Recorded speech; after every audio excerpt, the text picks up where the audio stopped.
Dieu cherche quelqu'un avec qui il peut travailler. Il y avait beaucoup de personnes en Israël. Parfois, ils partaient chercher quelqu'un chez les Syriens avec qui ils pouvaient travailler pour résoudre les problèmes d'Israël.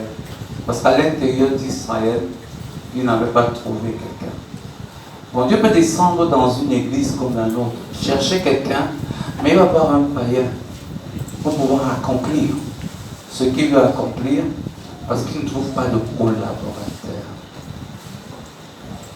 Nous avons même vu pour la protection de son serviteur Élie, Jésus lui-même va le rappeler aux Israélites. Vous pensez qu'il n'y avait pas de veuve en Israël pour que Dieu envoie Élie vers la veuve de Sarepta, alors qu'il y avait beaucoup de veuves en Israël, parce qu'il n'avait pas trouvé une veuve en Israël avec laquelle il pouvait travailler. Dieu peut donc descendre, parce qu'il descend toujours. Il descend à voir notre église. Ça, c'est son principe. Descendre, vérifier, voir. Il n'écoute pas ce qu'on lui dit, que le pasteur promettait un bon pasteur, ou bien que le frère X est un frère agréable. Lui-même descend. Ça a toujours été son principe. Et quand il descend, il confirme. Ce n'est pas qu'il sait, mais il n'agit pas comme nous. Dans le livre de Genèse au chapitre 18, à partir du verset 16 jusqu'au verset 24, la Bible dit que ces hommes se levaient pour partir. Ils regardaient du côté de Sodome. Abraham alla vers eux pour les accompagner. Alors l'Éternel dit, cacherai-je à Abraham ce que je vais faire? Abraham deviendra certainement une nation grande et puissante, et en lui seront bénies toutes les nations de la terre, car je l'ai choisi, afin qu'il ordonne à ses fils et à sa maison, après lui, de garder la voie de l'Éternel en pratiquant la droiture et la justice, et qu'ainsi l'Éternel accomplisse en faveur d'Abraham les promesses qu'il lui a faites. Et l'Éternel dit, les cris de Sodome contre Sodome et Gomorrhe s'est accru, le cri de contre Sodome et Gomorrhe s'est accru. Et leur péché est énorme.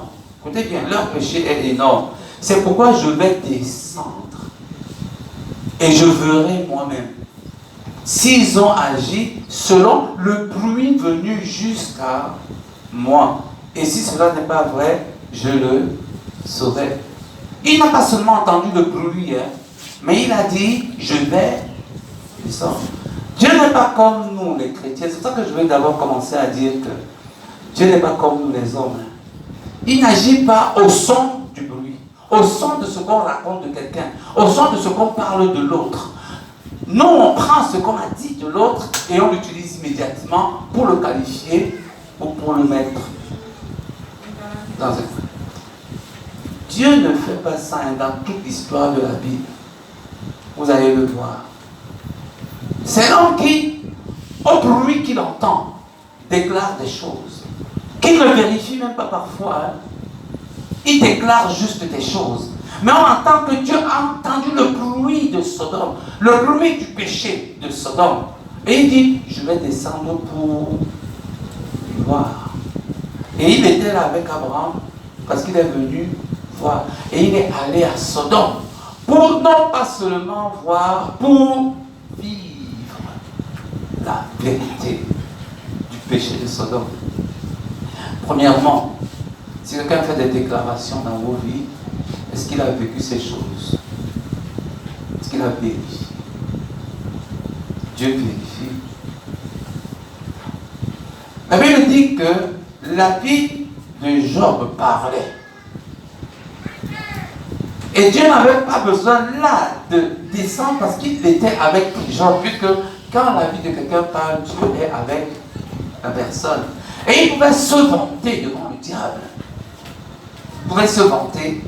Parce que Dieu a vérifié la vie de Job. Et j'aime toujours dire que quand Dieu va dire à Satan, va, éprouve-le, c'est parce qu'il savait lui-même, Dieu savait que la vie de Job va parler. Et la vie de Job sera sa propre défense. C'est pour ça que Dieu n'avait pas peur de mettre Job dans le feu, parce qu'il connaissait Job. Il était déjà avec lui et il le connaissait. Ce n'est pas le bruit simplement, mais il le connaissait. Et c'est la même chose avec Saül. La vie de Saül, le roi, parlait d'elle-même. Parlait d'elle-même. C'est ça que Dieu va dire à Samuel. Pourquoi tu continues à prier pour lui? Je l'ai déjà mis de côté. Parce que sa vie parle. Plus tu lui donnes de temps de vivre, plus il évolue dans la désobéissance contre Dieu. Donc même si tu pries pour lui là maintenant là, et que je dis, j'ajoute encore 10 ans à Saül, non seulement il ne va même plus se fabriquer une effigie, comme il a dit, il a fabriqué, c'est-à-dire, il déclare que il peut devenir une idole. Mais il va se déclarer lui-même roi, parce qu'après l'effigie, il va déclarer qu'il est roi. Donc ne prie plus pour lui. Je le connais. Dieu n'est pas comme vous et moi. Vous avez combien de fois cette année vous avez parlé, dit des choses, réagi par rapport au bruit que vous avez entendu et que vous n'avez pas. Le bruit des actions, le bruit du péché, Dieu connaît. Le bruit, il discerne toutes choses. Mais la Bible dit qu'il descend. La première chose, Si tu veux que Dieu travaille avec toi, tu es une personne qui vérifie les faits. Même si les faits semblent être évidents. Parce qu'il a dit que le bruit du péché de Sodome est monté jusqu'à moi. Donc les faits sont évidents pour Dieu. Mais il dit, je vais descendre. Et il est descendu. Est-ce que tu es souvent descendu au milieu des choses que tu as apprises? Est-ce que tu es souvent descendu au milieu de ce que tu as entendu de quelqu'un? Est-ce que tu es déjà descendu pour vérifier ces choses? Dieu ne travaillera jamais avec toi. Je suis en train de te dire que Dieu ne travaillera jamais avec toi. Il y a une sœur un jour, elle me dit, pasteur, il y a un prophète qui est venu me dire des choses sur moi. Dieu m'a dit que. Je lui ai dit, je ne veux pas t'écouter parce que mon Dieu n'est pas un Dieu de Congo. S'il a des choses à me dire, il vient me... Et s'il t'envoie, je sais. Dieu n'est pas un Dieu de comme ça. Qui prend les choses dans le simple comportement de quelqu'un, dans la simple attitude de quelqu'un. Non. Ce n'est pas parce qu'un frère est très zélé dans le Seigneur, quand il arrive dans la maison de Isaïe, trouve le fils aîné, grand et beau. Samuel dit, ça peut être lui. Dieu dit, j'avais pas lui. Ce n'est pas parce qu'un frère fait du bruit, il est zélé, il prêche l'évangile, il saute. Tu as vérifié les profondeurs de son âme. Tu as vérifié ses motivations, tu les connais. C'est pour ça qu'on se fourvoie parfois. On voit un frère qu'on ne connaît pas. On se dit c'est un enfant de Dieu. Et quand tu l'épouses, tu trouves un serpent à 20 cornes. Est-ce que tu as vérifié? Dieu descend pour vérifier. Tu vois un frère qui est comme Pierre, il tombe, il se relève, il tombe, il se relève. Après, dans un petit coin, tu commences à dire, quel est même ce frère? Jésus a marché déjà avec lui. Et il connaît Pierre. Il connaît que celui qui tombe, qui se relève, qui tombe, qui demande pardon, est mieux que celui qui ne demande jamais pardon. Même si c'est un grand prédicateur. Il préfère celui qui tombe, se relève, Seigneur pardonne-moi. Il tombe, il se relève, Seigneur pardonne-moi. À lui, il va confier des choses. Parce qu'il va lui dire, comme Jésus a dit à Pierre, quand tu seras affermi, tu affermiras.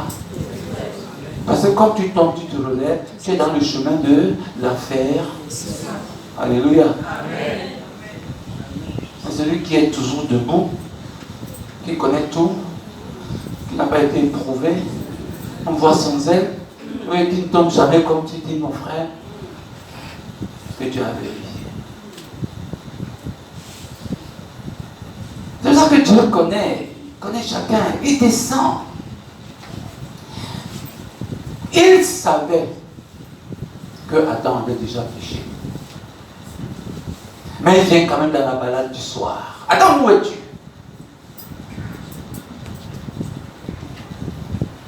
Il veut vérifier.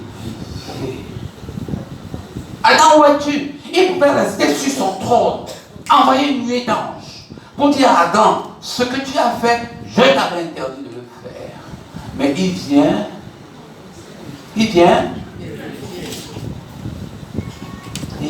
d'abord vérifier.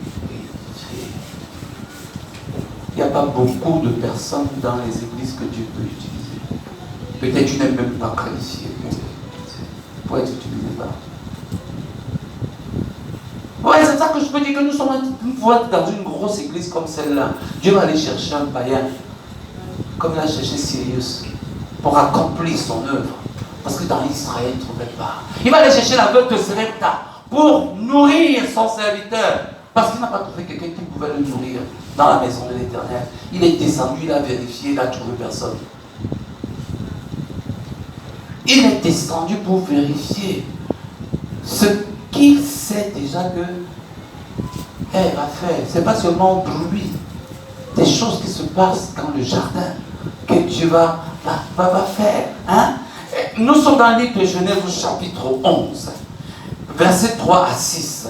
Nous allons lire encore une chose merveilleuse.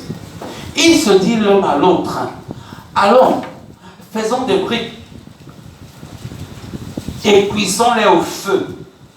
Et la brique leur servit de pierre, et le bitume leur servit de ciment.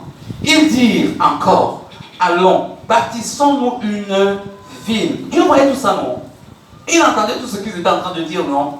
Et faisons-nous un nom, afin que nous ne soyons pas dispersés sur la face de toute la terre. L'Éternel descendit voir. Alléluia. L'Éternel descendit pour voir la ville et la tour que bâtissaient les fils de l'homme. Alléluia. Tu es déjà parti voir quoi? De tout ce que tu sais et de ce qu'on dit. C'est la preuve que tu es un pécheur. Et que tu n'es pas qualifié pour l'œuvre de Dieu. Même pas qualifié pour ta propre maison. Tu vas chez ta tante ou chez ton oncle. Ta femme m'a fait ça. Tu rentres dans ta maison avec colère. Mon oncle m'a dit que. Mon oncle m'a dit que quoi? Tu as vérifié ce que ton oncle a dit? Est-ce que tu as vérifié? Ma mère m'a dit que. Est-ce que tu as vérifié? Je dis que Dieu descend toujours pour vérifier. Nous sommes à la genèse des choses.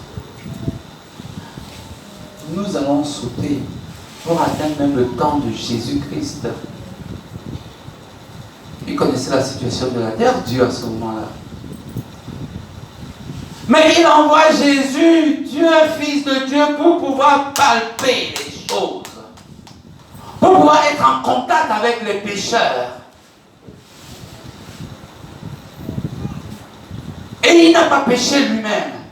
Mais il a senti la violence des mauvaises paroles des pharisiens et des sadducéens.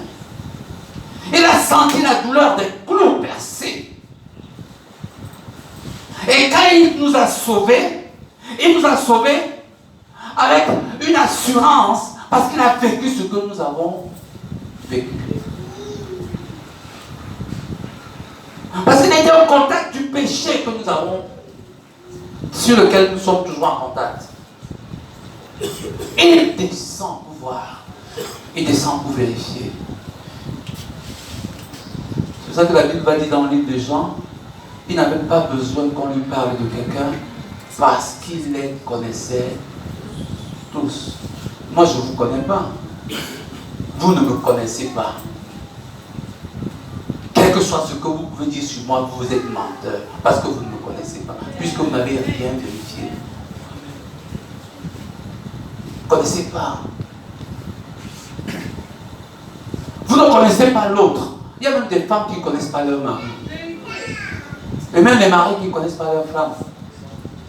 Ils sont nombreux comme ça, ils marchent ensemble. Ils ne parlent que des choses qu'ils voient, mais ils ne connaissent pas la profondeur.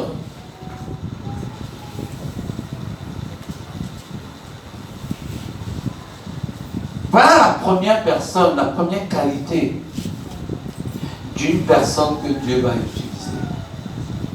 Celle qui descend, qui vérifie les faits, qui ne dit pas les choses n'importe comment. Quand il dit, il est sûr de ce qu'il est en train de dire.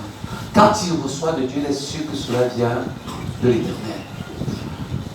Même quand il reçoit de l'Éternel, il est sûr que cela vient de l'Éternel.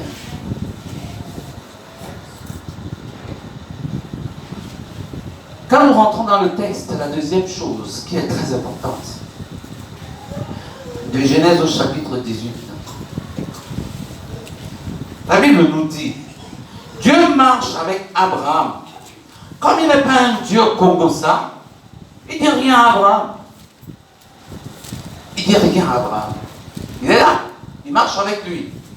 Mais à un moment précis, il dit, cacherai-je à mon ami Abraham, c'est moi qui ajoute mon ami, mais la Bible dit qu'il sera appelé ami de Dieu. Cacherai-je à Abraham ce que je vais faire? Comment ça décrit la qualité de celui à qui il ne cache pas ses secrets? C'est ce que Dieu te parle même. Il commence à dire pourquoi. Il va dire à Abraham les choses qu'il veut vouloir dire. Cacherai-je à Abraham? Abraham deviendra une grande nation, grande et puissante. En lui seront bénies toutes les nations de la terre. Celui qui apporte la bénédiction aux autres est une personne que Dieu peut utiliser. Pas celui qui apporte la destruction, pas son congosa, son commérage. Quand tu apportes la bénédiction dans le milieu dans lequel tu es, Dieu peut t'utiliser. On n'a pas dit Amen. Quand Dieu n'aime pas le congosa. Mais quand tu es celui qui apporte la bénédiction, alors Dieu peut t'utiliser. Car je l'ai choisi afin qu'il ordonne à sa fille à sa maison, après lui de garder la voie de l'Éternel en pratiquant la droiture et la justice. Quand tu fais perpétrer la gloire de l'Éternel, la prédication de l'évangile de justice, de sanctification, de pureté, sans un mélange du mal, Dieu peut t'utiliser. Dieu peut t'utiliser. Des gens qui couvrent le péché. Des gens qui font mi-figue, mi-raisin. C'est-à-dire un peu amer, un peu sucré. Dieu ne t'utilisera jamais. Ne viens même pas me dire que Dieu t'a dit que. Il ne t'utilisera jamais. Il aime des gens qui perpétuent valeur de la puissance de la parole avec justice, vérité, dans la pureté de cœur, dans la sanctification. Alors tu es déjà qualifié pour être utilisé par Dieu. La troisième chose qui est très importante. Et l'Éternel dit, le cri de Sodome et Gomorrhe s'est accru. Il va donc parler à celui qui peut dire. C'est pourquoi je vais descendre et je vais si on agit. Les hommes s'éloignèrent. Et maintenant, Abraham s'approcha et dit, feras-tu aussi périr le juste avec le méchant? De sorte qu'il en soit du juste comme du méchant. Loin de toi cette manière d'agir, loin de toi.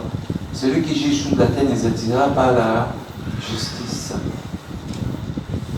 Et l'Éternel dit, si je trouve Sodome, dans Sodome 50 justes au milieu de la ville, je pardonnerai toute la ville.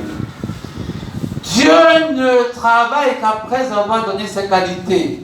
Qu'avec quelqu'un qui, quand il entend une chose, il met ses genoux pour... J'espère que vous me comprenez. Dieu ne peut pas utiliser tout le monde.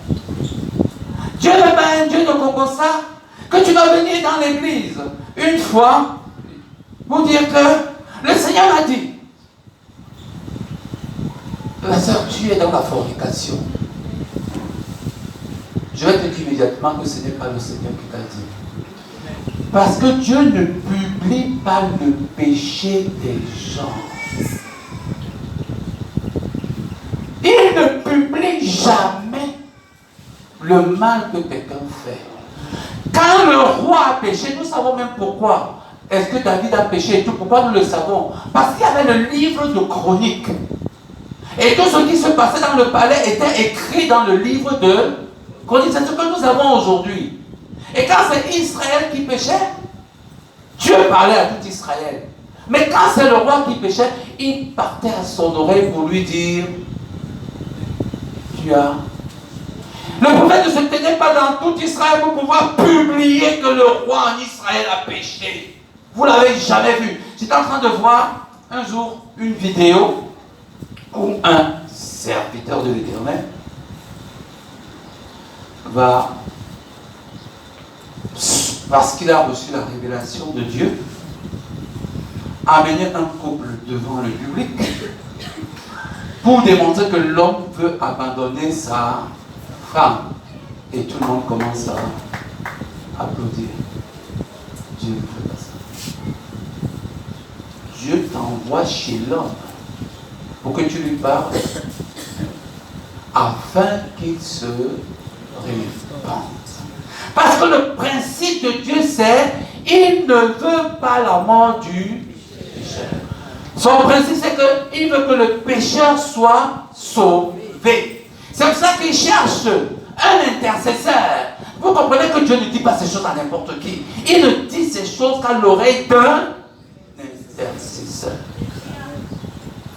Et quand il n'y en a pas dans l'église, il y a que des gens qui ont une bouche de Kokosa, ils ne trouvent pas. Ils ne trouvent pas des intercesseurs. Immédiatement, quand je dis avoir reçu de Dieu que mon frère William a fait quelque chose de mauvais dans sa société, je m'en vais dire à Dieu, Guigui, prions pour William. C'est pas Dieu qui m'a dit ça. C'est pas Dieu. Il ne peut pas me dire ça parce que c'est que je suis un homme comme ça. Dieu dit ces choses à des intercesseurs. Et c'est pour ça que Samuel seul pouvait savoir la situation de la vie de Saül. Et quand il allait prononcer les paroles du Seigneur, il rentre dans sa chambre pour pouvoir prier. Et c'est pour ça que Dieu va dire à Abraham, parce qu'il savait, selon la description que nous venons de faire, qu'il va élever une prière, et c'était la prière juste. Il n'a pas dit, Seigneur, fais que Sodome change. Voilà encore des gens, comme on disait à l'étude biblique, qui ne sont pas dans le cœur de Dieu. Parce que la justice de Sodome était déjà arrêtée. On ne pouvait plus demander à Dieu de changer Sodome. Maintenant, c'était la punition. Mais Abraham va faire la prière juste. Est-ce que tu vas punir le juste d'avec le méchant? Sors le juste dans la vie des méchants et maintenant fais ce que tu veux avec le pays des méchants. Ah, si c'était pas Abraham, si c'était toi, tu allais dire, voilà, j'avais dit à Lot de ne pas aller habiter à Sodome. Comme il a un gros cœur, il a vu une terre fertile. Il a vu que de l'autre côté, c'était les pierres, une terre aride. Il a un gros cœur. Il veut les grandes choses. Il s'en va maintenant s'enfoncer avec les païens. Voilà, il va avoir ce que il va recevoir. Mais Dieu connaissait le cœur d'Abraham. Il savait que Abraham le juste va plaider pour les justes. Dans sa colère, Dieu voit Israël qui le remplace avec le vaudeur. Parce que Moïse est monté seulement 40 jours. Israël le remplace. Comme ce frère qui a remplacé Dieu par la vie du monde. Et Dieu dit, je vais détruire. Il dit à Moïse, parce qu'il connaissait déjà le cœur de Moïse et l'amour de Moïse pour le peuple. Quand Moïse et son serviteur Josué sont en train de descendre, Josué a dit, ce sont les pluies, c'est le pluie de guerre. Est-ce que Moïse lui a dit quelque chose? Il a dit, ce n'est pas le pluie de guerre. Quand Jésus a dit, l'un de vous me livrera, est-ce qu'il a dit de qui il s'agit? Toi, tu allais dire. Tu allais prendre le téléphone immédiatement pour pouvoir dire, si je mens, dis que je mens. Tu allais dire. Tu allais téléphoner téléphoner toute l'église pour pouvoir raconter des choses. Et celui-ci qui va entendre que c'est Alpha qui va te tuer, il va aller dire à l'autre que Alpha t'a déjà coupé le pied. Lui, il va aller dire à l'autre que Alpha t'a déjà coupé le pied et la main. Lui, il va dire à l'autre qu'il a déjà coupé le cou. Pendant que tu es encore vivant, tu es mort. Et quand on va prier, demander qu'on prie pour toi, comment on va prier pour un mort alors qu'il est encore vivant? On rappelle une fois, il y a une de nos sœurs qui est rentrée dans le monde et qui est revenue du monde avec le sida. Elle était très collée à nous, à mon épouse et moi, et on parlait, on priait ensemble. Et à la fin, elle est morte. Quand j'en ai parlé à quelques sœurs que, oh voilà, elle est décédée. Mais c'est le sida qui l'a tuée. Pas la réaction des chrétiens. C'est le sida qui l'a tuée. Et vous pensez que Dieu peut travailler avec quelqu'un comme ça? Jamais de la vie. Je ne connaissais pas encore le sida à ce moment précis. C'est plus tard que je me rendais compte qu'elle était vraiment morte du sida. Mais nous, on priait pour elle. On ne parlait pas de sa maladie. Je la connais. C'est le sida qui l'a tuée. Est-ce que tu as prié pour elle pendant que le sida était en train de la tuer? Non, je lui ai donné des conseils. Elle a choisi. Elle a choisi. J'avais dit un jour à un pasteur, pendant qu'on était à la télévision, et il était en train de fustiger les autres pasteurs. En train de dire que les pasteurs, je lui ai posé une question, ta vie est bonne, ta relation avec ta famille est bonne, en pleine télévision. Et j'ai posé la même question parce que les gens qui étaient au plateau, depuis ce jour, on m'a dit que je viendrais dans cette télévision. Et j'ai demandé aux gens qui sont dans le plateau, vous qui fustigez les pasteurs, vous avez déjà réglé les problèmes de votre télévision. Il y a la bagarre ici tous les jours. Les auditeurs m'ont entendu. Vous avez déjà réglé ça. Et puis le pasteur là me dit, alors c'est pas parce que ma vie est mauvaise que je ne peux pas parler des autres. Je lui dis qu'attends ton tour. Dieu va te mesurer de la mesure. Et Dieu ne parlera pas par toi. Tu peux être intellectuellement bien, mais l'intelligence touche. L'intelligence, l'esprit touche, l'esprit et le cœur touche, le cœur. Tu peux prêcher avec intelligence. Les gens sont être contents de ce que tu as dit, mais ça n'entrera pas dans leur cœur. Parce que ce n'est pas l'esprit. Ce n'est pas l'esprit. L'esprit ne fait pas le commérage. L'esprit prie. L'esprit prie. Et c'est ça que Moïse a prié. Et il a trouvé les mots justes. Pour que le juste ne meure pas avec le pécheur. Et c'est la même chose que Jésus va faire avec Pierre. Le diable t'a choisi, Pierre. Mais moi, je prie pour toi. Je ne t'expose pas. Je prie pour toi. Et que quand Dieu n'a pas vu quelqu'un pour pouvoir plaider pour Adam, quand il n'a pas vu quelqu'un pour pouvoir plaider pour Adam, il est allé à côté d'Adam pour faire un jeu de procès avec lui. Pour que le gars dise tout simplement, j'ai péché contre toi, pardonne-moi. C'est tout ce que Dieu attendait. Et comme on est dans un monde aujourd'hui où les gens passent leur temps à se justifier, passent le temps à se justifier. Et quand ils vont te demander pardon, dis pardonne-moi alors. Pardonne-moi alors.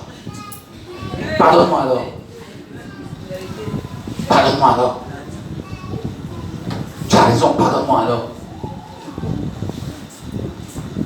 Dieu ne peut pas t'utiliser. Il ne peut pas.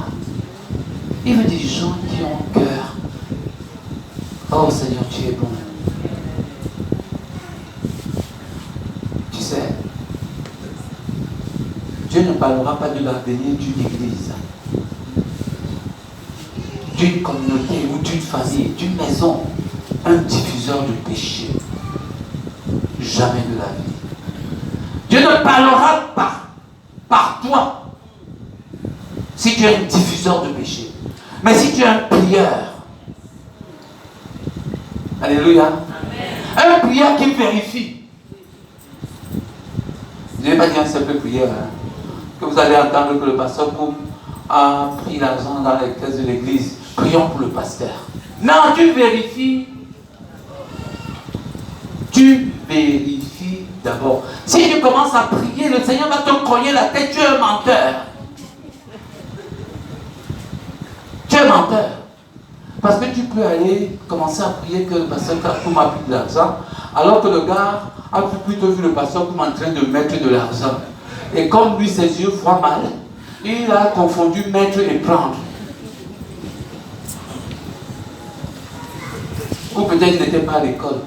Au lieu d'utiliser le verbe mettre, il a utilisé le verbe prendre. Et toi, tu n'as pas vérifié, tu commences à prier. Tu es un menteur. Dieu ne t'utilisera pas. Dieu ne t'utilisera pas. J'espère que dans cette année, il y aura des personnes que Dieu va utiliser pour l'église. J'espère que cette année, il y aura des gens, une personne, je veux une personne, je cherche une personne qui se tienne à la brèche et qui prie afin que je ne détruise pas. Mais je ne vois pas, dit l'Éternel. J'espère que tu seras de cette personne-là. Tu dois vérifier et avoir la pensée de prier. Ils ne sont pas nombreux. Le diable est là pour diffuser afin de détruire. Mais Dieu cherche un plaideur afin de sauver. Alléluia. Dieu cherche un plaideur afin de sauver. Le diable cherche des diffuseurs, et il en trouve tellement dans l'église, afin de détruire. Jesus. Seigneur, aide-nous. Le principe de Dieu restera toujours celui de salut. Le principe de Dieu restera toujours celui de pardonner, pas accuser. Le principe de Dieu sera toujours celui de ramener, pas disperser. Jusqu'à la fin des temps. Ce serait ça, ce principe. Et quiconque entre dans ce principe va être utilisé par Dieu, il ne manquera parce qu'il sera agréable aux yeux de Dieu. Et quand, comme Job, le diable vient accuser ce serviteur, Dieu va le mettre au front avec le diable. Parce que Dieu sait qu'il a vaincu le diable. Et en notre génération, la victoire est même plus profonde que dans la génération de Job. Parce que Jésus a dépouillé les dominations et les autorités et les a livrées publiquement en spectacle, en triomphant d'elle par la croix. Nous servons un Dieu puissant. J'espère que Dieu va t'utiliser. Et Abraham va plaider jusqu'au minimum. S'il y a 50, tu vas faire comment? Bon, je ne plaiderai pas, je ne tuerai pas. Ouais, pardon, ne te fâche pas. S'il y a 10, on fait comment? Ok, j'accorde à 7. Ouais, attends encore, non, pardon. Alléluia. Il n'y avait même pas le nombre que Abraham a dit en dernier. Mais malgré tout, son neveu a été sauvé. Parce que Dieu avait trouvé un intercesseur en la personne d'Abraham. Je prie qu'il y ait des prophètes parmi nous. Mais si tu prophétises et que je me rende d'abord compte que tu as parlé de cette prophétie que tu as reçue de Dieu à quelqu'un, barré, Dieu ne peut pas te parler. Dieu ne peut pas te parler. Dieu ne parle pas à quelqu'un qui reçoit une prophétie et qui la diffuse. C'est son principe et il reste carré dans ce principe. Dieu veut quelqu'un qui fait cœur à cœur avec lui pour que sa gloire soit élevée et que le peuple soit sauvé.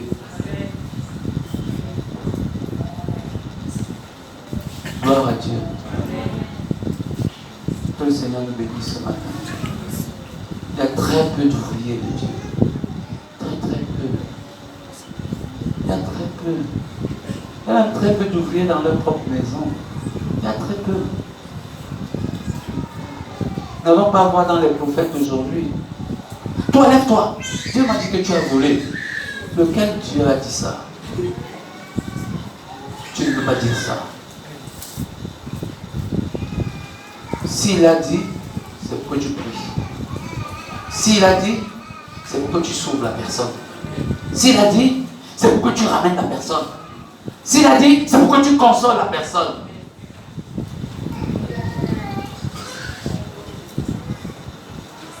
Gloire à Dieu. Amen.